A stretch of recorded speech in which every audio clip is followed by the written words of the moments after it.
Ulangan 29 ayat 1 sampai dengan 29. Inilah perkataan perjanjian yang diikat Musa dengan orang Israel di tanah Moab, sesuai dengan perintah Tuhan, selain perjanjian yang telah diikatnya dengan mereka di Gunung Horeb. Musa memanggil seluruh orang Israel berkumpul lalu berkata kepada mereka, "Sudah kamu lihat segala yang dilakukan Tuhan di tanah Mesir di depan matamu terhadap Firaun dan terhadap semua pegawainya dan terhadap seluruh negerinya. Cobaan-cobaan yang besar yang telah dilihat oleh matamu sendiri, tanda-tanda dan mujizat-mujizat yang besar itu. Tetapi sampai sekarang ini Tuhan tidak memberi kamu akal budi untuk mengerti atau mata untuk melihat atau telinga untuk mendengar. 40 tahun lamanya aku memimpin kamu berjalan melalui padang gurun. Pakaianmu tidak menjadi rusak di tubuhmu dan kasutmu tidak menjadi rusak di kakimu.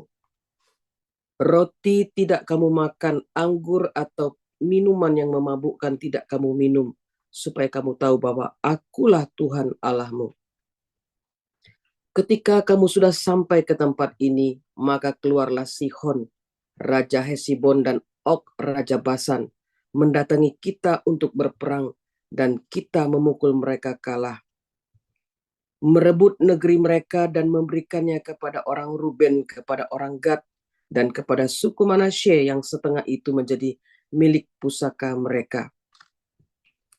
Sebab itu lakukanlah perkataan perjanjian ini dengan setia, supaya kamu beruntung dalam segala yang kamu lakukan. Kamu sekalian pada hari ini berdiri di hadapan Tuhan Allahmu, para kepala sukumu, para tua-tuamu, dan para pengatur pasukanmu, semua laki-laki Israel. Anak-anakmu, perempuan-perempuanmu, dan orang-orang asing dalam perkemahanmu, bahkan tukang-tukang belah kayu dan tukang-tukang timba air di antaramu.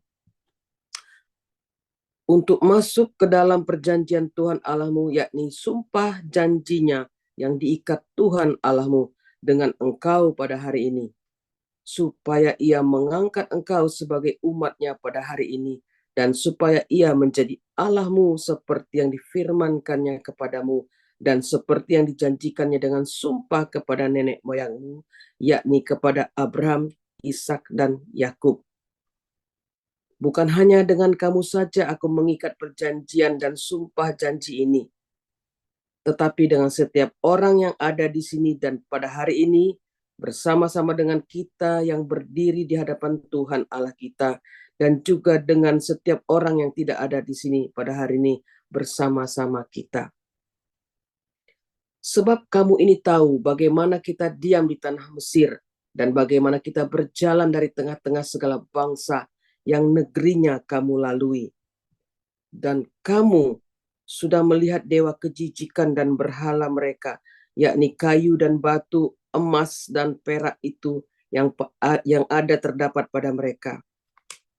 Sebab itu janganlah di antaramu ada laki-laki atau perempuan, kaum keluarga atau suku yang hatinya pada hari ini berpaling meninggalkan Tuhan Allah kita untuk pergi berbakti kepada Allah bangsa-bangsa itu. Janganlah di antaramu ada akar yang menghasilkan racun atau ipuh. Tetapi apabila seseorang pada waktu mendengar perkataan sumpah serapah ini menyangka dirinya tetap diberkati dengan berkata, "Aku akan selamat walaupun aku berlaku degil." Dengan demikian dilenyapkannya baik tanah yang kegenangan maupun yang kekeringan. Maka Tuhan tidak akan mau mengampuni orang itu, tetapi murka dan cemburu Tuhan akan menyala atasnya pada waktu itu. Segenap sumpah serapah yang tertulis dalam kitab ini akan menghinggapi dia, dan Tuhan akan menghapuskan namanya dari kolong langit. Tuhan akan memisahkan orang itu dari segala suku Israel, supaya dia mendapat celaka sesuai dengan segala sumpah serapah perjanjian yang tertulis dalam kitab hukum Taurat ini. Maka keturunan yang akan datang, yakni anak-anakmu yang bangkit sesudah kamu, dan orang asing yang datang dari negeri jauh akan berkata, apabila mereka melihat hajaran dan penyakit yang dijatuhkan Tuhan ke negeri itu, seluruh tanahnya yang telah hangus oleh belerang dan garam, yang tidak ditaburi tidak menumbuhkan apa-apa, dan tidak ada tumbuhan-tumbuhan apapun yang timbul daripadanya, seperti pada waktu ditunggang balikannya Sodom, Gomora, Adma, dan Zeboim, yakni yang ditunggang balikan Tuhan dalam murka dan kepanasan amarahnya. Bahkan segala bangsa akan berkata, apakah sebabnya Tuhan berbuat demikian kepada negeri ini? Apakah artinya murka yang hebat bernyala-nyala ini? Maka orang akan menjawab, sebab mereka itu telah melalaikan perjanjian Tuhan Allah nenek moyang mereka, yakni perjanjian yang diikatnya dengan mereka ketika mereka dibawanya keluar dari tanah Mesir. Dan sebab mereka itu sudah pergi berbakti kepada Allah lain dan sujud menyembah kepadanya, yakni Allah yang tidak dikenal mereka dan yang tidak diberikan Tuhan kepada mereka sebagai bagiannya. Itulah sebabnya murka Tuhan bangkit terhadap negeri ini, sehingga didatangkan ke atasnya segala kutuk yang tertulis dalam kitab ini. Tuhan telah menyentakkan mereka dari tanah mereka dalam murka dan kepanasan amarah dan gusarnya yang hebat, lalu melemparkan mereka ke negeri lain seperti yang terjadi sekarang. Hal-hal yang tersembunyi ialah bagi Tuhan Allah kita, tetapi hal-hal yang dinyatakan ialah bagi kita dan bagi anak-anak kita sampai selama-lamanya, supaya kita melakukan segala perkataan hukum Taurat ini. Matius 11 ayat 1. Setelah Yesus selesai berpesan kepada ke-12 muridnya, pergilah ia dari sana untuk mengajar dan memberitakan Injil di dalam kota-kota mereka.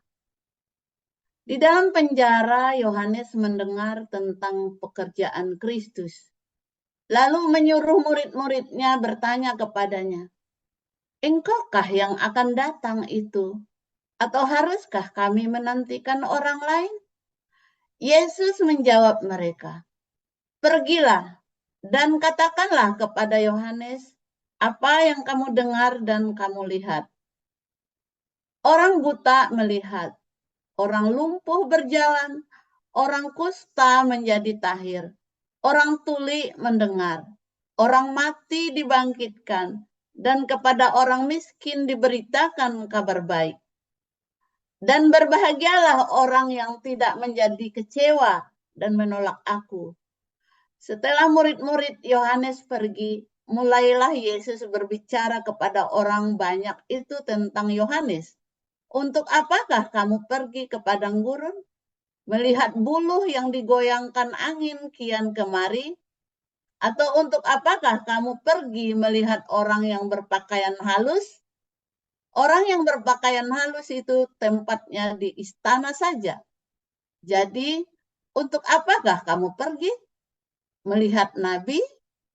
Benar, dan aku berkata kepadamu, bahkan lebih daripada nabi. Karena tentang dia ada tertulis, lihatlah, aku menyuruh utusanku mendahului engkau. Ia akan mempersiapkan jalanmu di hadapanmu.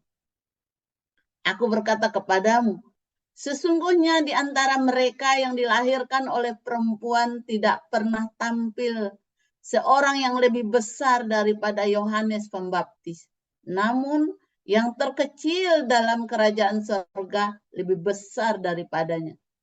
Sejak tampilnya Yohanes Pembaptis hingga sekarang, kerajaan surga diserong dan orang yang menyerongnya mencoba menguasainya.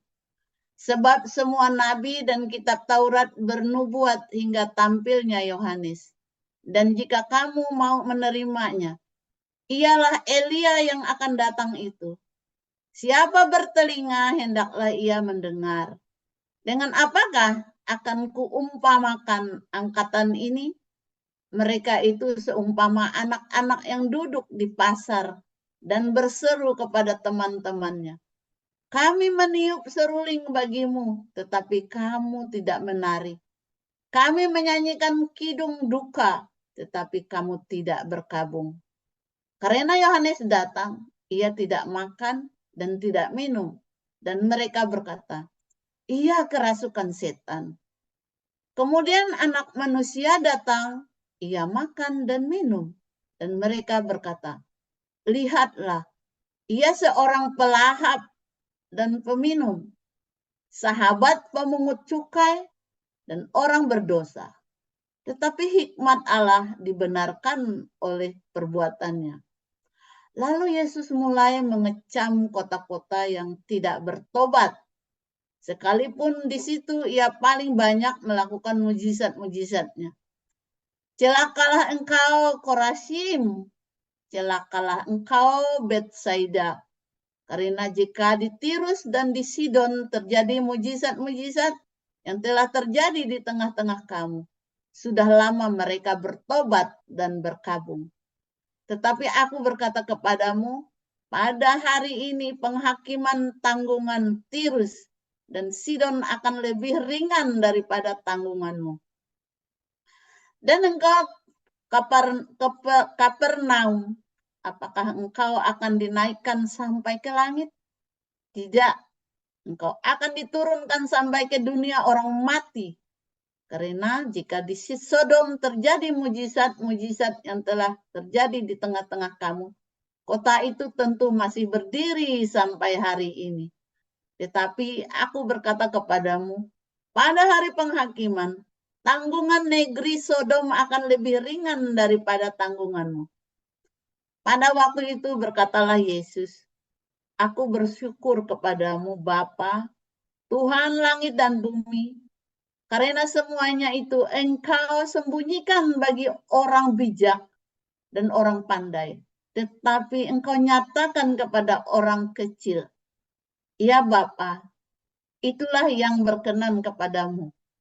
Semua telah diserahkan kepadaku oleh Bapakku, dan tidak seorang pun mengenal anak selain Bapa, dan tidak seorang pun mengenal Bapa selain anak, dan orang yang kepadanya anak itu berkenan menyatakannya. Marilah kepadaku semua yang letih lesu dan berbeban berat, aku akan memberi kelegaan kepadamu. Pikulah kuk yang kupasang, dan belajarlah padaku, karena aku lemah lembut dan rendah hati, dan jiwamu akan mendapat ketenangan. Sebab kuk yang kupasang itu enak, dan bebanku pun ringan. Haleluya, firman Tuhan selalu baru setiap hari ketika kita menanti-nantikan Tuhan dengan penuh cinta ya, dengan pengharapan, kesabaran ya, sampai pertolongan Tuhan itu datang. Karena pertolongan Tuhan itu tidak pernah terlambat, selalu tepat pada waktunya dan selalu indah ya. Masa-masa yang sulit bertahan saudara ya, bertahan, ucap syukur. Nah itu jangan lupa tuh, pagi-pagi bangun, terima kasih Tuhan kau baik gitu ya. Aduh Tuhan banyak utangnya hari ini, aduh Tuhan baca jalan, aduh Tuhan capek sekali. Oh jangan saudara ya, pagi-pagi bangun, aduh Tuhan terima kasih kau baik gitu ya, gitu saudara. Serius ya, itu yang saya lakukan ya. Setelah saya mengalami perjumpaan dengan Tuhan Yesus, saya lakukan itu ya, dan terus hidupnya makin baik, makin baik, makin baik, semakin baik. Nah saudara, Israel vs Islam tahap 2, saudara, bagian 2 dulu. Minggu lalu kita sudah belajar ya, saya tentang Islam, bagaimana orang-orang Islam mendapat penggenapan dari janji Tuhan. Nah saudara, kalau Anda lihat tadi bacaan kita ya, bagaimana orang-orang Israel diberikan hukum Tuhan, perjanjian sama Tuhan, tapi ada sebagian orang-orang Israel yang tidak menghargai perjanjian itu ya. Ada yang tidak menghargai perjanjian itu.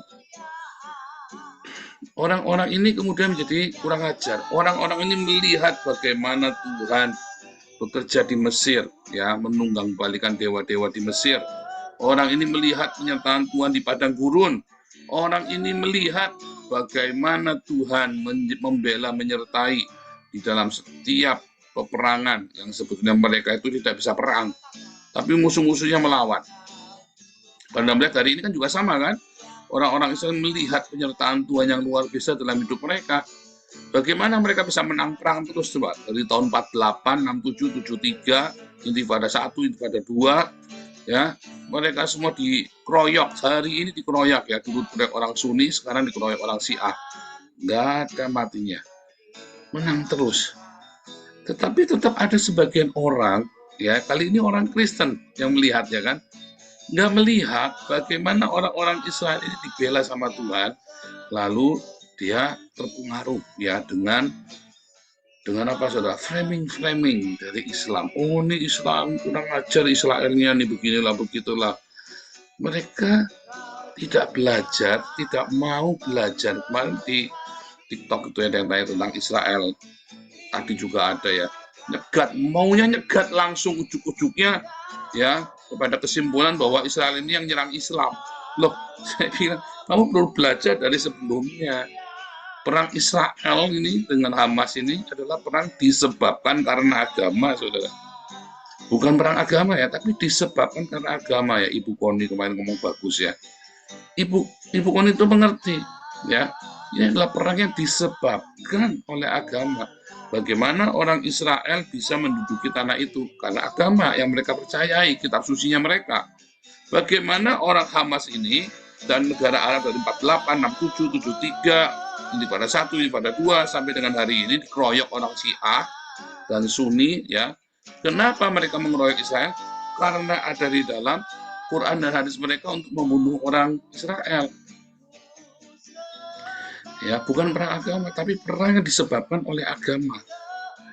Itu loh masalahnya, mengajarkan kebencian. Nah, orang-orang ini kemudian melihat, ya kita ini melihat, sama-sama melihat. Kenapa ada orang seperti saya yang bisa menceritakan sejarah Israel dari awal, tapi banyak orang nggak mau, maunya langsung dipotong. Dari mana? Ya dari zamannya orang Palestina itu tinggal. Mereka tidak melihat sebelumnya Palestina, sebelumnya nggak mau tahu. Ya kan? Nah, sebetulnya kehidupan kita sehari-hari juga begitu, saudara. Banyak orang, ya, kalau lagi ada masalah, langsung masalahnya hari ini.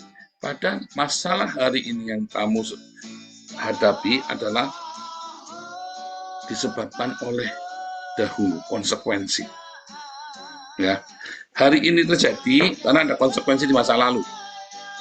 Anda yang hari ini susah dapat kerjaan karena Anda punya masa lalu. Ya, contoh nih, di Eropa ini kan kalau mencuri kan Anda tidak di penjara, saudara ya. Tapi cuma dicatat namanya. Suatu ketika orang ini kalau dicatat 3 kali, 4 kali, dia tidak akan pernah bisa dapat kerjaan yang layak. Ya, misalnya begitu. Kalau di Indonesia kan Anda bisa bikin surat kelakuan baik, Anda bisa bisa kalikung tak karu-karuan, ya kan? Tapi kalau di Eropa kamu tidak bisa, saudara. Ya. Kedua, ya, kalau misalnya nih, Anda ini adalah orang-orang yang tidak disiplin dalam hidup, ya kan? Lalu tiba-tiba Anda di hari tua, Anda selalu berhutang dan telat, Anda nggak ada orang percaya kamu lagi karena kamu tidak bayar hutang. Apa yang kamu ini, ya mulutmu itu, kalau hutang saya ngomong aja orang percaya, saudara ya. Serius, saudara ya. Semua kalau saya bilang, saya ambil, saya hutang, kasih, saudara. Karena saya habis pun tak buat bayar hutang, habis pun tak bayarkan, saudara ya. Ayah saya juga begitu ya. Tapi ada orang, kamu mau pinjam aja dari kasih, saudara. Jangan mau pinjam. Ya, saya ngeliat ada beberapa orang yang begitu ya, sampai sana kemari ya, hutang-hutang. Kenapa? Karena dia tidak mau membayar hutangnya. Itu loh, saudara. Ya. Yang ketiga, saudara. Ya. Contohnya konsekuensi. Anda yang dari kecil malas-malasan tidak sekolah. Malas nggak sekolah ya. Bukannya Anda nilainya rendah, bukan. Tapi Anda malas dan nggak sekolah, lalu Anda maunya main terus. Lalu Anda cari kerjaan juga susah. Ya. Ada orang mengeluh sama saya, susah dapat kerjaan lah, inilah, itulah, beginilah, begitulah. Karena kamu malas. Ya. Bahkan orang ini sudah saya kasih kesempatan buat kuliah gratis, ya. Tetapi ya itu tadi, dasarnya mentalitasnya dia. Jadi saya stop, nggak boleh lagi. Marah saya, marah saudara ya. Kamu yang menutup rezekimu sendiri, bukan saya. Kamu yang menutup rezekimu sendiri. Ya. Ini siapa nih yang kotak-ketik nih udah dibilangin kalau jadi co-host. Kecuali jangan kotak-katik ya saudara ya. Main kotak-katik minta ngerekam segala macam. Ada orang ya yang hari ini tidak ada orang lagi percaya. Kamu diberi kesempatan untuk eksis ya di dalam aktivitas. Lalu kamu tidak menggunakan kesempatan itu jadi pengurus, ya kan? Tidak menggunakan kesempatan itu dengan baik. Tetapi akhirnya, nah ini kayak caman nih, contoh nih kan, ada orang kita jadikan co-host nih, ya kan? Baru jadi co-host saja sudah semena-mena, saudara. Ada saudara ya, ingat dulu itu ya. Yang anak dua orang cowok sama cewek itu yang akhirnya saling blokir satu sama lain. Kalau orang ini masuk sama dia di-remove, kalau orang ini masuk sama dia di-remove, nggak bisa masuk lagi saudara, di Zoom gitu kan, saling meremove dengan sengaja ya. Terus masuk WhatsApp sama ya, baru dikasih kekuasaan sedikit aja sudah semena-mena, ya, langsung keluarkan dari grup WhatsApp. Loh gimana sih ini orang orang dari grup WhatsApp? Itulah contoh saudara ya. Ya kan, itu beneran ya, itu terjadi itu di grup WhatsApp kita baru. Makanya itu saya salah satu takwanin orang ini satu di sana satu di sini, nggak boleh ketemu.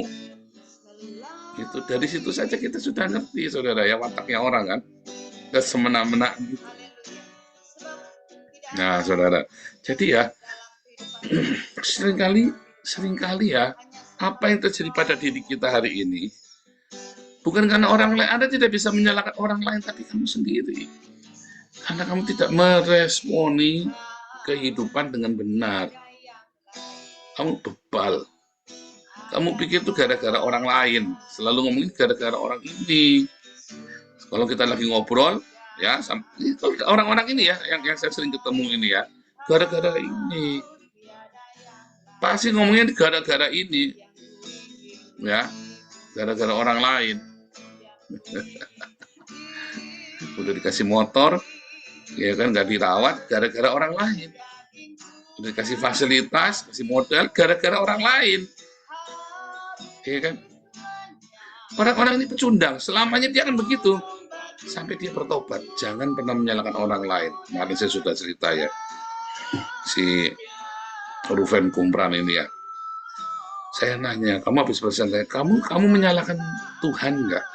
Kamu mengalami pogrom, mengalami inkuisisi, mengalami genocide, ya, holocaust, kamu tuh menyalahkan Tuhan karena kalian orang Yahudi. Enggak lah, itu kan salah kita. Itu salah kami sendiri. Coba kami tetap dengan hukumnya Tuhan. Saya tuh terkejut tuh mendengarkan ini profesor saya sama orang ini yang kayak ex-agen Mossad itu ya. Dua-dua pendapatnya sama. Saya tengok ke profesor saya. Iya. Dia bilang, benar. That's right, Paul. You have to understand. When the Jewish suffer, that's not because of God, but because of us. Hebat, saudara. Kalau ketika orang-orang Yahudi menderita, bukan karena Tuhan. Karena kita sendiri tidak setia tinggal di dalam hukum-hukumnya Tuhan. Anda lihat orang Islam ya. Orang-orang Islam ini kalau peributan kan gegeran terus orang Islam nih. Selalu bilang apa? Gara-gara orang Yahudi ngadu domba kita. Nah, kan pucluk ini orang-orang. Ini gara-gara Amerika nih. Ini gara-gara orang kafir nih ngadu domba kita. Kalau mereka lagi sial, pokoknya ini gara-gara orang kafir, saudara. Mereka susah, pokoknya gara-gara orang kafir. Makanya terjadi ya orang-orang itu ya tahun 65, 69, 79 itu ya. Itu ya. Yang kasusnya dulu nggak boleh impor barang investasi asing, larang ya.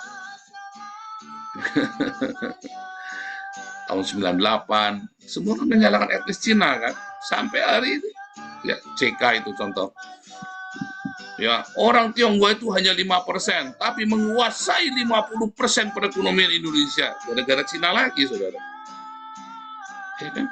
Harusnya tadi malam saya jelaskan ya, Sri Mulyani mengatakan 40% penduduk Indonesia gajinya di bawah 1 juta. Yang salah siapa, saudara? Orang Cina? Pemerintah? Bukan, kalian sendiri yang salah. Saudara. Kalau sampai kalian adalah salah satu dari yang 40% itu, kalian sendiri yang salah. Ya kan? Mengapa kalian salah? Karena kesalahan di masa lalu. Saudara, kalau misalnya ya, kita mati ya, nanti kita mati, kan kalau Anda percaya Yesus, ya Anda masuk surga. Surga itu sekarang ya. Kalau Anda sekarang hidupnya, tidak damai sejahtera, berarti kamu lagi di neraka. Kalau hidup kamu sejahtera, ya kamu lagi di surga. Nanti kamu mati itu masuk Hades gitu ya, masuk ke alam kubur, gitu, alam maut.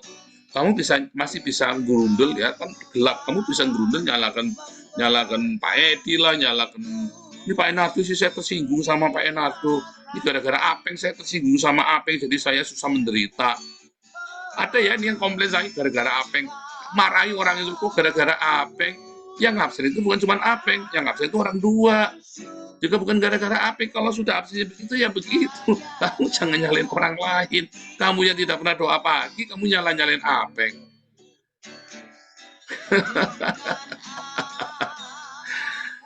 Kamu di alam maut ya, di Hades kamu pasti bisa nyalain orang. Tapi begitu kamu di hari penghakiman, kamu udah nggak bisa nyalain orang. Karena dibuka lebar-lebar bahwa semua ternyata kesalahan kamu sendiri. Ya. Siapa di sini kalau jatuh, bangkrut, apalagi terus kamu nyalain orang ini, nyalain orang itu. Itulah saudara, itu berarti kamu belum ada di sorga tuh. Kamu masih ada di Hades, masih ada di alam maut hidupnya, jiwanya kamu itu calon penghuni alam maut itu, saudara. Kok begitu, Pak? Ini kan saya sudah percaya. Oh iya, kamu tidak percaya Yesus. Kamu itu Kristen tapi tidak percaya Tuhan Yesus. Kamu hanya retorika. Kamu yang masih suka nyalain orang, ini gara-gara itu sih, gara-gara. Maksudnya kamu bukannya kamu introspeksi, ini kan aku salah nih. Nah, ini kan aku salah. Saudara, berapa banyak kita diboikot sama orang, saudara? Komunitas ini banyak ya, boikot ya. Asal orang tidak bisa ngambil, langsung boikot kita, dan fatal ya. Saudara tahu nggak kita saldonya 1 miliar sekarang? Apakah berkurang, saudara, donasinya? Enggak. Kenapa? Karena saya tidak pernah menyalahkan mereka. Gara-gara mereka sih kita sekarang itu tersyok-syok. Gara-gara ini, gara-gara itu, gara-gara Owen sekarang kita terusin, Pak Dedin terusin. Susah, oh ya susah. Ada gangguan. Survive dong, jalan terus. Masa terus gara-gara diboikot terus kita merana, terus kita diem semua berantakan semuanya, jangan. Tertunda, ya tertunda. Tapi jangan nyalain orang. Oh, ini gara-gara Pak Alex sama Bu Vivin. Oh, ini gara-gara Galarua. Pernah nggak kita bilang gara-gara? Apakah kalau saya meratap, jadi saudara kita donasi tambah turun, benar nggak? Diresponi, kita kelahi ya, turun nggak donasinya? Kalau saya responi semua ya boikot itu kita berhenti nggak, saudara? Berhenti. Ya, contoh yang lain-lain kan, ibu donasi kan akhirnya berhenti kan gara-gara Paul sih, gara-gara kayak saya Fudin ya, gara-gara Paul ini buka pantat, makanya dia dicerai sama bininya. Contoh itu ya saudara ya. Kenapa saya tidak pernah menyalahkan? Diboikot kayak apa, kita tetap jalan terus. Tidak pernah itu salah orang, saudara. Juga mungkin bukan salah kita. Yang penting apa ya, memang ada obstacle, memang ada halangan, ada hambatan. Siapapun, apapun, kapanpun, dimanapun, pasti selalu ada halangan. Kamu tidak bisa menyalahkan halangan itu. Kalau kamu di masa kesesakan, kamu kecil hati, terus kamu berhenti, berarti ya udah, berarti takaranmu cuma segitu aja. Jangan nyalain orang lain. Kalau nggak bisa, ini teman saya orang Medan bilang ya, kasar. Kalau kamu nggak bisa berenang, jangan bilang pelermu kegedean. Ya kan? Ya kamu belajar. Jangan, saya pelernya kegedean. Saya itu saatnya bisa berenang, tapi pelernya saya kegedean, Pak. Jadi saya tenggelam terus. Ya bukan masalah peler. Ini masalah kamu mau belajar apa enggak. Itu loh, saudara. Jadi kamu tidak bisa berkata ini salahnya halangan, salahnya mobil, salahnya apa. Tidak bisa. Sudah tahu. Ya. Saya masih, saudara ya. Misalnya saya kan waktu saya kan sibuk sekali kan. Sehingga saya kalau janjian pergi ke Kampung Daun itu pasti terlambat setengah jam. Saya selalu menyalahkan apa? Autofile, traffic jam. Macet, Pak, ada. Macet di 2 kali dari sini ke sana itu macetnya gila-gilaan ya. Kalau malam cuma 1,5 jam, kalau siang bisa 2,5 jam, saudara. Ya. Nah, hitungannya kalau di Google Map itu cuma 2 jam. Tetapi yang namanya orang di jalan ada kecelakaan, ada apa ya. Dan Arab-Arab itu pasti kecelakaan. Itu selalu kecelakaan pasti Arab-Arab itu. Apa tuh saya nyalain gara-gara Arab ini. Saya bercanda sama istri saya, ini gara-gara Arab ini. Bercanda, saudara ya. Tapi saya nggak menyalahkan Arab itu beneran. Enggak. Akhirnya saya bilang sama Pak Steve ya, Pak, kita ini saya malu loh Pak kalau salah status. Kita sekarang kalau sini, kita berangkatnya jam 5. Bukan salahnya Pak Steve juga. Pak Steve kan ngikutin saya, saudara ya. Nah, akhirnya apa? Udah kita berangkatnya 1/2 jam lebih awal. Akhirnya kita datangnya, ya, di Lalang nggak ada macet. Ya datangnya kita 1 jam lebih awal. Ya nggak apa-apa. Dan sekarang kita udah nggak pernah terlambat lagi, saudara, kalau janjian ke Kampung Daun itu. Karena saya tidak menyalahkan autofile, saya tidak menyalahkan kecelakaan, saya tidak menyalahkan Arab-Arab itu yang bikin kecelakaan, saya tidak menyalahkan. Ya pokoknya salah saya. Supaya jangan terlambat, ya kamu harus punya malu, terlambat terus, saya malu. Akhirnya kita berangkat aja Pak. Ya, berangkat Gasik, saudara ya. 1 jam sebelumnya. Biasanya kita, kan acaranya jam 6, saya berangkat jam 4. Karena kan habis mengajar kan. Sekarang kalau saya ada hari Rabu itu, yuk kita berangkatnya jam 3 saja. Jam 3 tet kita berangkat, Kak. Karena 3 jam, kita 1/2 jam, kalau ada kecelakaan, ada macam-macam, pokoknya kita terlambat, datang lebih awal, kita bisa makan dulu di sana. Bisa jajan dulu, makan kerupuk, makan kacang, segala macam ya. Bisa minum, bisa makan cendol. Ya kan, enak kan? Nah, jadi kita datang lebih awal aja, Pak. Nah, pasti orang Jerman udah biasa, ya on time dia. Ya udah dia datang udah merapat, ya kan, kita langsung berangkat. Gitu, saudara. Jangan salahkan orang lain, saudara. Ya, salahkan diri sendiri, ya. Jangan salahkan jadwalnya. Jangan salahkan kamu banyak kegiatannya. Kamu sudah tahu ada sesuatu yang dirubah, dan itu saya rubah ya. Itu bagian itu saya masih kadang-kadang masih tidak disiplin. Kenapa? Karena bekas orang sanguin. Tuh, kan salah nyalin sanguinnya kan? Nggak boleh juga rubah. Tuh kan tadi saya baru nyalain orang sanguinnya kan tadi. Ya maklumlah saya kan juga orang sanguin. Nah itu tuh juga nggak boleh tuh, saudara. Tadi kan barusan saya ngomong tuh. Rubah. Sekarang saya kalau Kampung Daun nggak pernah terlambat. Ya, saya kalau ke Sion juga nggak pernah terlambat. Saya bilang sama pasti Pak, kita jam 4 sudah berangkat, bukan baru mau berangkat. Pasti ngerti langsung jam berapa. Kurang 10 menit udah nyampe dia. Ya, paling lambat lebih 5 menit. Saya sudah di mobil pokoknya kan. Saya sudah di mobil, jadi Ana nggak tutup nyalain Ana kan. Karena saya tahu, namanya orang perempuan kan, dia kan gelisah kan, inilah, itu lah, kencing lah, apalah, bingung kan. Pokoknya saya sudah di mobil. Jadi kan saya harus contohin dulu. Saya sudah di mobil, udah tenang. Kalau saya sudah tenang, tinggal berangkat. Ya kan? Salahnya siapa? Bukan salahnya saya juga. Pokoknya saya mau berubah. Jangan salahin keadaan, jangan salahin orang lain, jangan salahkan diri sendiri juga. Pokoknya saya mau berubah. Pokoknya kita mau ada sesuatu.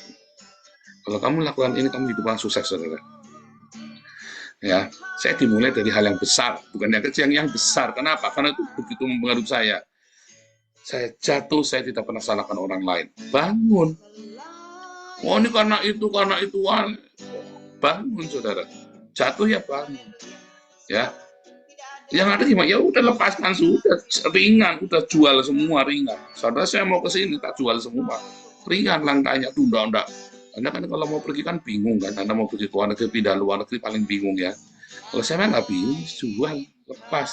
Emon ini pasti baru beli lagi di sana. Emon, enggak, bukan eman sih. Jangan eman, jual, ya kan, lepaskan, buang. Ya, eman enggak eman. Bangganya hidupnya kita udah cepat, ya, ringkas hidupnya. Saya tidak, ada beberapa orang yang tidak bisa ringkas ya, orang-orang flegmatik, orang melankolik kan ribetnya minta ampun ya, nggak bisa. Tetapi maksud saya adalah pokoknya jangan nyalain orang lain, jangan nyalain keadaan.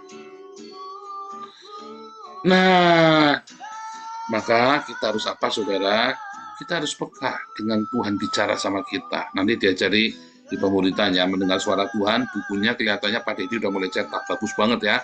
Bukunya bagus, nanti A4 pakai spiral cetaknya ya. Buku ini pemuritan, nanti Anda bisa menghubungi ke siapa ya? Sebentar, pemuritan punya Damar Kasih ya. Nanti buku Damar Kasih ya. Nanti ganti ongkos cetak saja. Kalau yang dibaptis di kita dikasih gratis ya, dikasih gratis. Kalau Anda nanti Anda minta sama Damar Kasih buku pemuritan itu ya, kan itu dasar-dasar kekristenan. Itu saudara. Jadi ketika Tuhan Yesus bilang, aku niup seruling, kamu tidak menari, aku nyanyi lagu duka, kamu tidak berkabung, ya sedih. Artinya apa? Kamu ini ndablek. Kamu ini bebal. Sama Musa tadi bilang ya. Di depan matamu kamu diperlihatkan perkara-perkara ajaib, tapi dasarnya kamu tidak berespon. Intinya kamu pokoknya salahnya orang lain. Ya kan, orang-orang Israel kan menggerutu kan, salahnya pokoknya ini salah, itu salah. Nah, itu loh saudara yang membuat kamu tidak berhasil dalam hidupmu.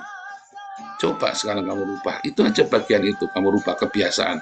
Mengubah satu kebiasaan buruk, yaitu nyalain orang lain, nyalain keadaan, nyalain karakter, nyalain pokoknya juga menyalahkan diri sendiri. Nah, juga jangan menyalahkan diri sendiri. Pokoknya saya mau berubah, sudah berubah saja, selesai. Kalau nggak bisa, saya coba lagi. Bukan salah ini, salah itu.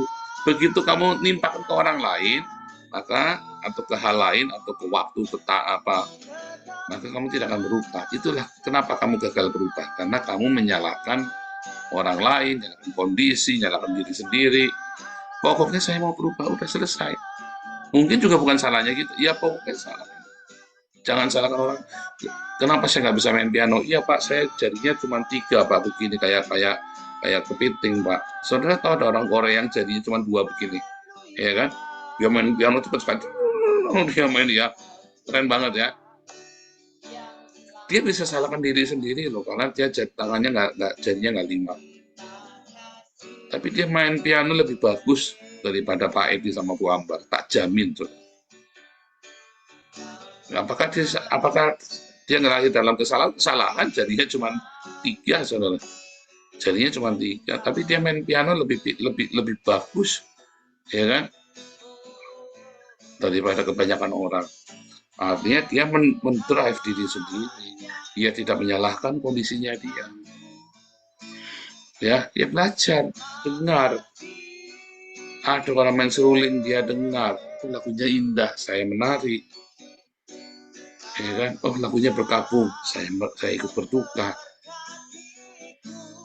Mendengar firman Tuhan, mendengar yang Tuhan bicara. Ya kan, kita merespon. Saudara, ketika saya buka ya, kita ada komunitas di sini, saudara. Saya nggak nyeruduk langsung, saya survei 6 tahun saya survei, saudara. Bagaimana? Ya kan? 6 tahun saya survei dan saya pelan-pelan kirim, saya pelajari. Ya kan?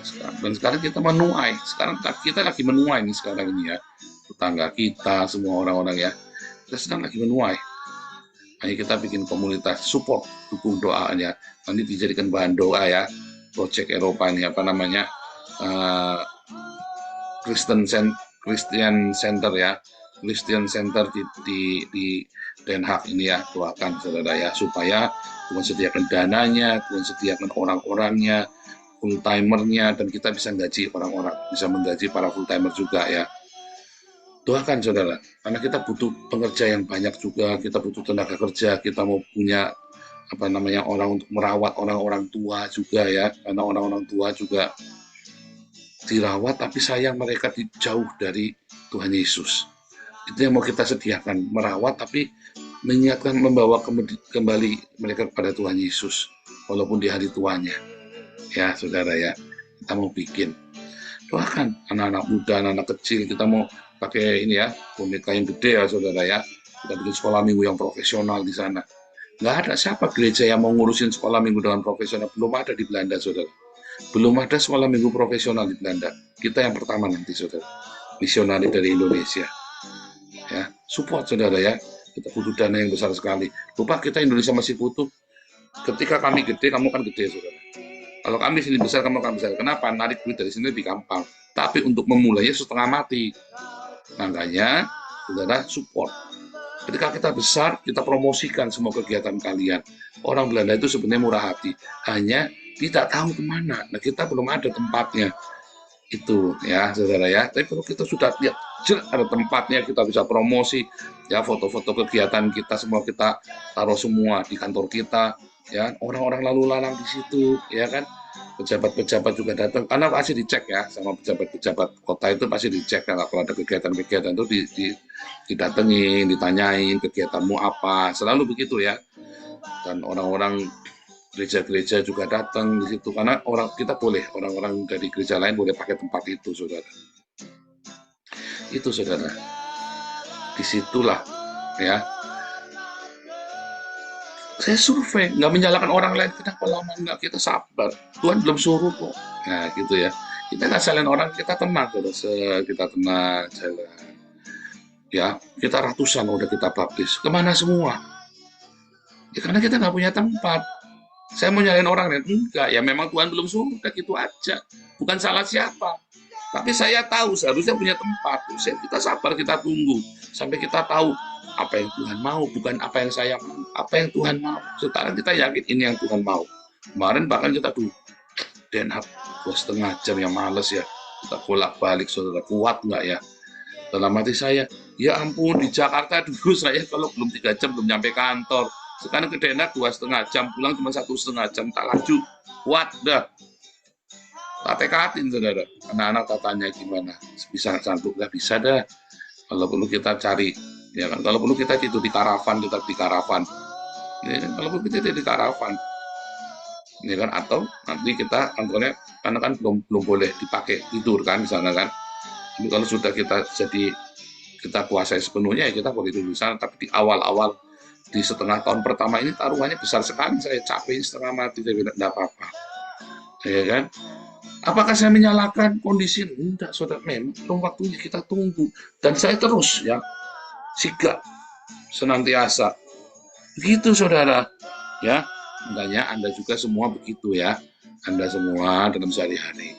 Anda sekarang masih miskin, Anda semua lagi dalam pergumulan hidup, Anda lagi bangkrut, Anda lagi di dalam krisis karirmu. Tenang, jangan salahkan bosmu, saudara.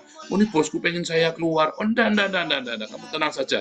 Kerja dengan sekuat tenaga, berikan yang terbaik. Pak, udah terlanjur, Pak.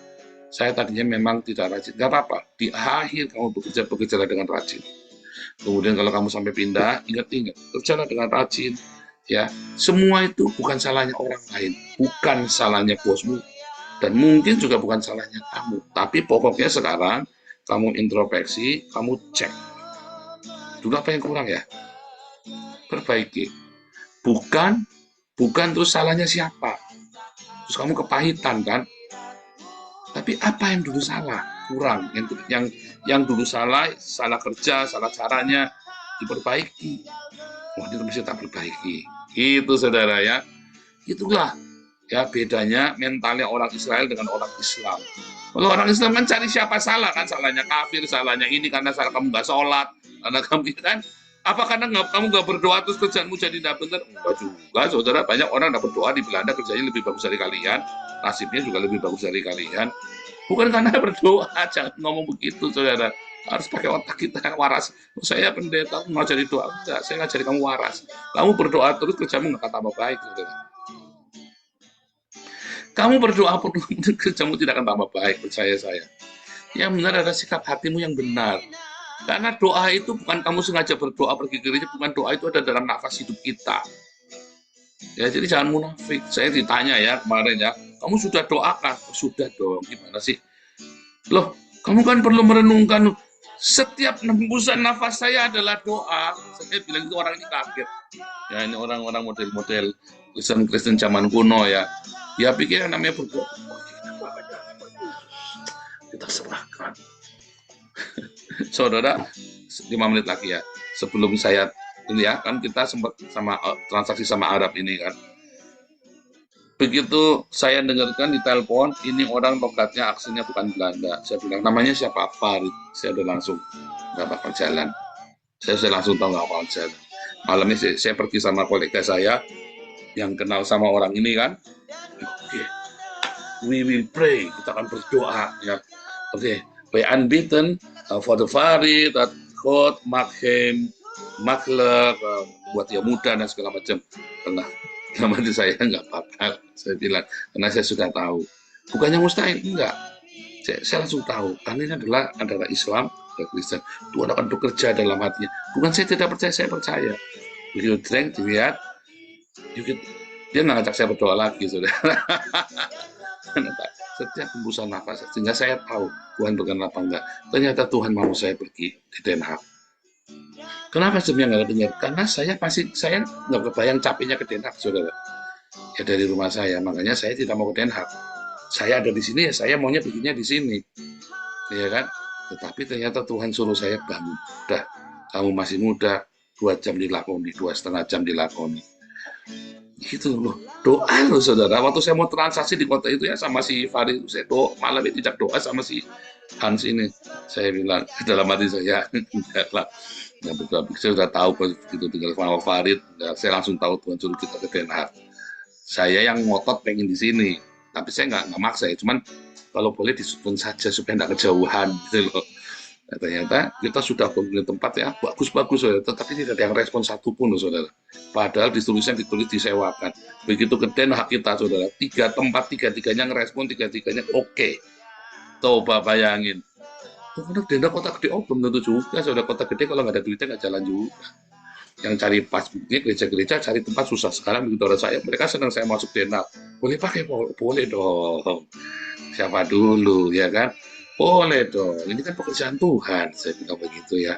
Jangan salahkan orang saudara, tanya sama Tuhan, dengarkan Tuhan. Ya jangan kebanyakan doa, doa itu harus ada di nafas doamu. Jangan langsung aja, saya berdoa puasa dulu ya, bekerja. Anak temennya ada apa ya, mau doa sampai muntah darah, sampai mencet darah, kan nggak bisa saudara. Ubah dulu hidupmu saudara ya. Jangan salahkan orang lain, jangan salahkan Tuhan, jangan salahkan kondisi. Tuhan Yesus memberkati.